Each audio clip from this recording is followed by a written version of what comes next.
At least one person who was hired to work security at the Astroworld Music Festival in Houston says organizers were unprepared. Good evening, I'm Clarice Tinsley. Tonight we got a deeper look at the operation plan developed ahead of that concert that ended with 8 people dead and hundreds of others injured. It detailed plans for riots, shootings, severe weather, and an earthquake. It also detailed plans to speak in code if someone died. But it never mentioned what to do if the crowd were to surge like it did Friday night. Meantime, lawsuits continue pouring in. Here's Fox 4's Peyton Yeager. Peyton. Clarice, Houston officials are asking for an independent review of this tragedy. And also today, Houston officials are calling the submitted operations plan for Astroworld, quote, vague, as the FBI continues to help Houston police. Tuesday, Energy Park in Houston remains roped off with the grounds of Travis Scott's music festival Astroworld still part of a criminal investigation. 8 lives were lost and hundreds injured Friday night after the crowd surged the stage during a performance by Scott. A guy laying down, probably purple, who sees it on a regular basis? It still replays in my head. As the terrifying moments are recounted by attendees, more lawsuits against Scott and organizers are on the way.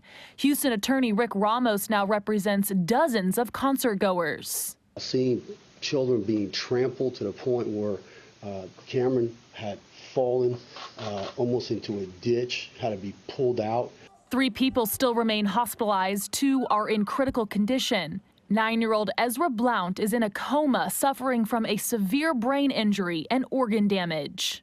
It turned into a tragic event because of the negligence of others. Ezra's grandfather says the boy was on his dad's shoulders when his dad passed out. Now the family is taking legal action of their own.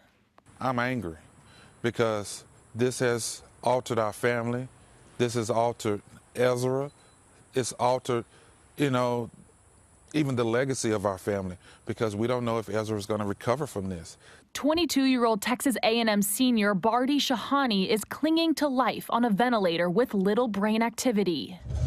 Hey, let us leave! Let us leave! Fans are heard on video begging to get out. A mass casualty event was declared shortly after Scott came on stage, but the show continued for 40 minutes. 20-year-old Manuel Flores believes the only way he was able to breathe was his height.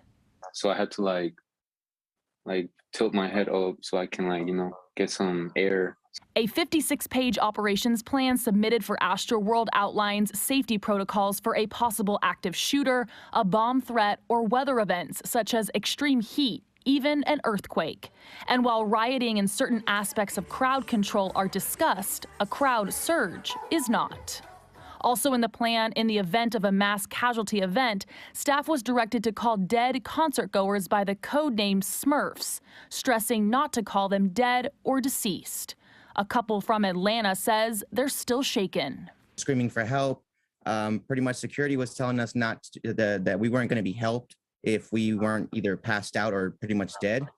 I just had the feeling that I would be in unsafe conditions. In an interview with TMZ, Darius Williams says he was hired to work security at Astroworld, but he quit the morning of the concert. I would say there was probably one security guard for every 500 to 1,000 people, severely understaffed.